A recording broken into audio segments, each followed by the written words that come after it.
கும்பராசிக்காரர்களுக்கெல்லாம் இந்த தீபாவளி சிறப்பு பலன்கள் எப்படி இருக்க போகிறது? கும்பராசிக்காரர்களை பொறுத்த வரைக்குமே இந்த ராசிநாதன் சனி பகவான் ஒரு 2ஆம் இடத்துல வக்கரமாக இருக்கார்.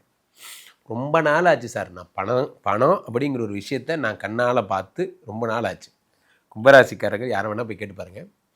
பாத சனின்னு சொல்லுவாங்க. 2ஆம் இடத்துல இந்த சனி பகவான் அதனால் பணத்தை இழந்தது தான். இப்போ என்ன பண்ணுறதுன்னு தெரில சார், பண விஷயம் டோட்டலாக லாக் ஆகிடுச்சு. நன்றாக புரிந்து கொள்ள வேண்டும். 2-11 குரு பகவான் அவர் உச்சமாகிறார். எங்கே உச்சமாகிறார்? 6ஆம் இடத்துல. 6ஆம் இடத்துல குரு பகவான் உச்சமாகும் பொழுது வீடு மாடு மனை, அதே மாதிரி 6ஆம் இடம் என்பது உங்களுடைய வேலை, இதெல்லாம். அப்போது 6ஆம் இடத்துல குரு பகவான் உச்சும்போது வேலை கிடைக்க போகுது. நிறைய பேருக்கு என்ன அப்படின்னா, புதுசாக ஒரு கன்சர்னில் வேலைக்கு சேர போகிறீங்க, அல்லது ஏற்கனவே இருக்கிற கன்சர்னில் புதிய பொறுப்புகள் கிடைக்க போகுது. இதெல்லாம் இந்த 6ஆம் இடத்து குரு பகவானால் ஏற்படக்கூடியது. 6ஆம் இடத்து குரு பகவான் என்ன தருகிறார்? புதிய கன்சர்னில் ஜாப் தர. 2 உச்சம். அப்போ என்ன பலன்கள்னு பார்த்துக்குங்க. 2 உச்சம்னா தனாதிபதி உச்சம். இப்போ தனாதிபதி உச்சமாகும் பொழுது தன லாபங்களை தருகிறார். பணம் பல வழிகளில் வரப்போகுது. தன லாபங்களை தருகிறார். அதை அப்போது எனக்கு எப்படி சார் பணம் வரும்? நிறைய ராசிக்காரங்க கேட்குற கேள்வியாக தான். நீங்கள் பாட்டுக்கு சும்மா அடித்து விட்றீங்க, தனம் வரும், அது வரும், இது வரும், எப்படி சார் வரும் அப்படின்னா, நீங்கள் ஏற்கனவே யார்ட்டையாவது பணம் கொடுத்து வாரா கடனாக இருந்திருக்கும்.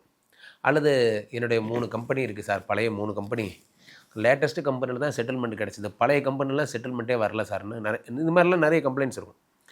இவர்களுக்கெல்லாம் அந்த அவங்களுக்கு அந்த மொத்தத்தில் அந்த ஃபினான்ஷியல் கிரைசிஸ் சரியாகிறதுக்கு ஏதேனும் ஒரு வழி அது கிடைச்சா போதும். அதுதான் அப்போ 2 உச்சம் பெருகும்போது பழைய கடன்கள் பாக்கிகள் வசூலாகும். சில பேருக்கு என்ன ஆகும்னா சொத்து வசூலாகும். எங்கள் அப்பாவோட சொத்து இன்னும் வராமல் இருக்குது சார், எங்கள் சித்தப்பாவே இது கேஸ் கொடுத்து வச்சுருக்காரு, அதை பிளாக் பண்ணி வச்சுருக்காரு, அது எனக்கு வரக்கூடாமல் பண்ணி வச்சுருக்காரு, அது எனக்கு வரணும். இது போன்ற ரெக்குவயர்மெண்ட்ஸ் இருக்கிறவங்களாம் இருப்பாங்க.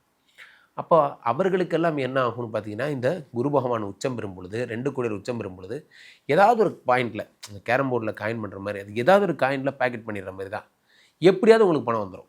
இந்த பணம் வருவதற்கான வழிகள் என்பது கண்முன் தெரிகிறது.